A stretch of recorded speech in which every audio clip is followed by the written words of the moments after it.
आपको पता है यीशु मसीह हम सब का उद्धार करता है।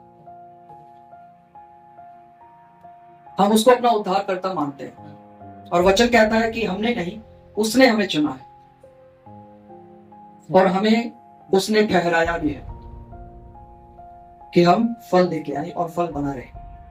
हालेलुया।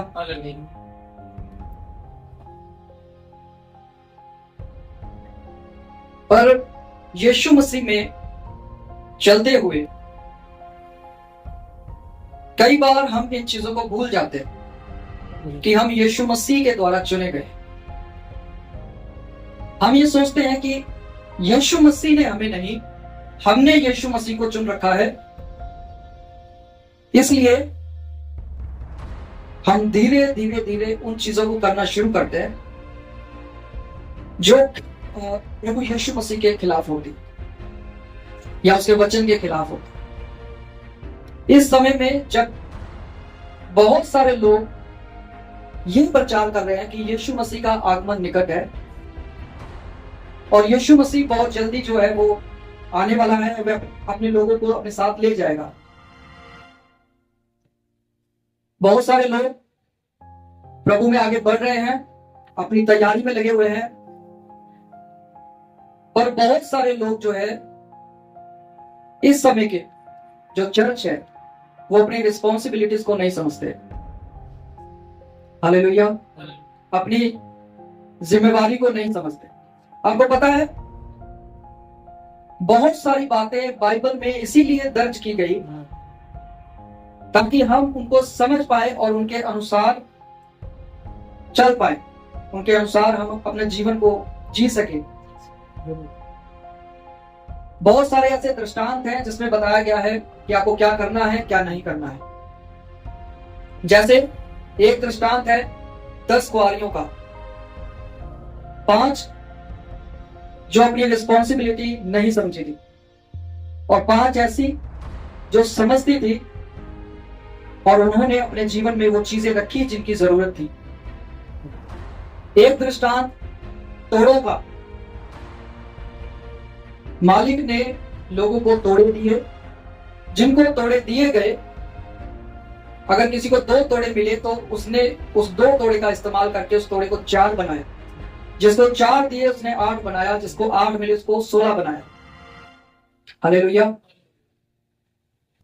वहीं पर इन लोगों ने अपनी रिस्पॉन्सिबिलिटी को समझा, जिन्होंने 2 से 4 और 4 से 8 किया, और मालिक इनके काम से खुश हुआ।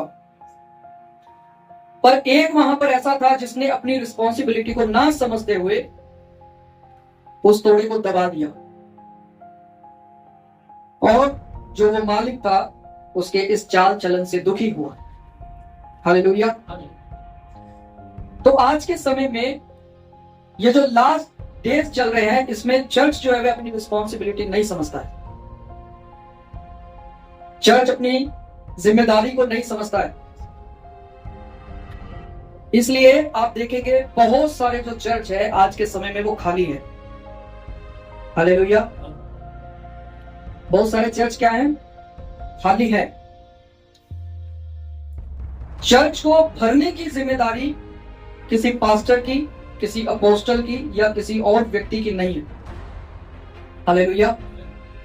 चर्च को भरने की जिम्मेदारी परमेश्वर की है, वह लोगों को लेके आता है। हालेलुया। पर हम सिर्फ इसी बात पर टिके नहीं रह सकते। हालेलुया। समझ पा रहे कि नहीं? अगर हम ये कहें कि कलीसिया जो है, जो भेड़े हैं, वो बच्चे पैदा ना करे तो उन भेड़ों को बांझ कहा जाएगा। क्या कहा जाएगा जी? और जो भेड़े बच्चे दे रही हैं उनको क्या कहा जाएगा? बोलिए आशीषित। बहुत सारी कलीसियाएं जो है वो ऐसी ही है। कलीसियाओं में जो भेड़े हैं वो बांझ है क्योंकि वो बच्चे नहीं दे रही। अब बच्चे क्यों नहीं दे रही है? क्योंकि वो अपनी जिम्मेदारी, अपनी रिस्पॉन्सिबिलिटी को नहीं समझ रहे। हालेलुया। वचन कहता है लोग अपने कानों की खुजली के अनुसार बहुतेरे उपदेशक बटोर लेंगे, जिसका जहां मन करेगा वो जाएगा, जिसका जहां मन करेगा वो उसको सुनेगा, और वो सिर्फ उसी को सुनेंगे जो उनके कानों की खुजली को मिटा पाए। हालेलुया। चरवाहा जो है वो बच्चे पैदा करने के लिए नहीं है, समझ पा रहे नहीं? कलीसिया इन दिनों में सुस्त हो चुकी है, प्रार्थना में नहीं है, जागी हुई नहीं है। यीशु मसीह ने कहा जागते रहो, प्रार्थना करते रहो, पर चर्च जो है वो इन दिनों में सोया हुआ है। हालेलुया। यीशु मसीह ने कहा जब दूल्हा अपने लोगों के साथ है तो वो लोग उपवास क्यों करेंगे, पर एक समय आएगा जब दूल्हा अलग किया जाएगा तब वे उपवास करेंगे। ये उपवास के दिन है तो भी कलीसिया जो है वे उपवास में इंटरेस्टेड नहीं है। सारी जिम्मेदारी जो है वो सिर्फ और सिर्फ एक व्यक्ति की नहीं बल्कि पूरी कलीसिया की, पूरी चर्च की होती है कि वह प्रार्थना में आगे बढ़े, ईमानदार रहे और वह रिस्पॉन्सिबल हो अपने चर्च के लिए, अपनी कलीसिया के लिए। हालेलुया। भेड़ें जो है वो चरवाहे की आवाज को सुनना भूल चुकी है, क्योंकि उन्हें वो चाहिए जो उनको पसंद है। अगर भेड़ कहे इधर हरे कलर का फूल लगा है वो मुझे पसंद नहीं है, इधर लाल कलर का फूल लगा है वो मुझे पसंद है, उसको मुझे खाना है, और चरवाहा कहे कि तुम्हारे लिए हरे कलर का फूल ही अच्छा है, उसे खाओ, लाल को खाने से हो सकता है तुम्हारी तबीयत खराब हो जाए। पर भेड़ को वही करना है जो उसको पसंद है। इसलिए बहुत सारी कलीसियाएं जो है वह आज खाली भी है। बहुत सारी कलीसियाओं में चमत्कार भी नहीं होते हैं। जब पतरस जेल में बंद था तो पूरी कलीसिया मिलकर के दुआ प्रार्थना कर रही थी, इसीलिए वहां पर एक स्वर्गदूत आया और कहता है उठो और यहां से चलो। समझ पा रहे कि नहीं? कलीसिया की एक जिम्मेदारी है, और आज इन लास्ट डेज में कलीसिया अपनी जिम्मेदारियों से भागती हुई नजर आ रही है। हम परमेश्वर के वचन से ज्यादा हम लोगों की बातों पर ध्यान देते हैं। हालेलुया। समझ पा रहे कि नहीं? अगर आपके पास परमेश्वर का वचन है तो वचन आपको प्रार्थना करने के लिए कहेगा। अगर आपके पास वचन है तो आपको वो वचन कहेगा कि मुझे और पढ़, क्योंकि आपको ये पता होगा कि यीशु मसीह खुद वचन है। जितना ये वचन आपके अंदर जाएगा उतना जीवन आपके अंदर जाएगा। आप कहां भी सूख चुके हैं वहां से आपको फिर से हरा भरा किया जाएगा, आपको रिस्टोर किया जाएगा सिर्फ इस वचन से। और यही वो चीजें होती है जिनको लेकर के आज कलीसिया सुस्त है। तो चर्च जो है वो इन दिनों में रिस्पॉन्सिबल नहीं है, जिम्मेदारी को समझने वाला नहीं है, इसलिए बहुत सारे चर्च जो है वे खाली हैं। हालेलुया।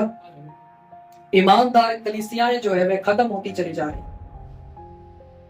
हमें लगता है ईमानदार हमें सिर्फ परमेश्वर के आगे होने की जरूरत है कि हम घुटने टिकाए, अपनी नाक को रगड़े और हम बोले परमेश्वर हम तेरे सामने ईमानदार होते हैं। पर यही कलाम हमें यह बताता है तुमने मुझे देखा नहीं है तो तुम मुझसे कैसे कह सकते हो कि तुम मुझे प्यार करते हो, जब तुम अपने सामने वाले को प्यार नहीं करते।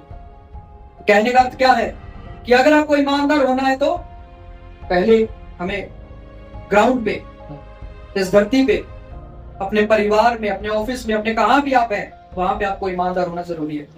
तब आप कहेंगे मैं परमेश्वर के आगे ईमानदार। हालेलुया। यूसुफ पोतीफर की वाइफ के आगे से भागा, उसने कहा परमेश्वर का मैं भय मानता हूं, मैं डरता हूं, और वो उसने कहा परमेश्वर देख रहा है।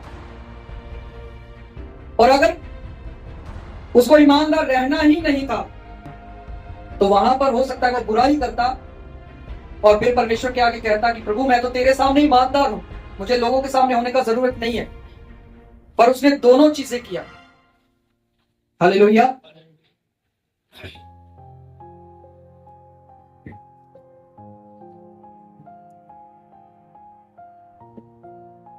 एक समय था जब हन्ना के पास बच्चा नहीं था,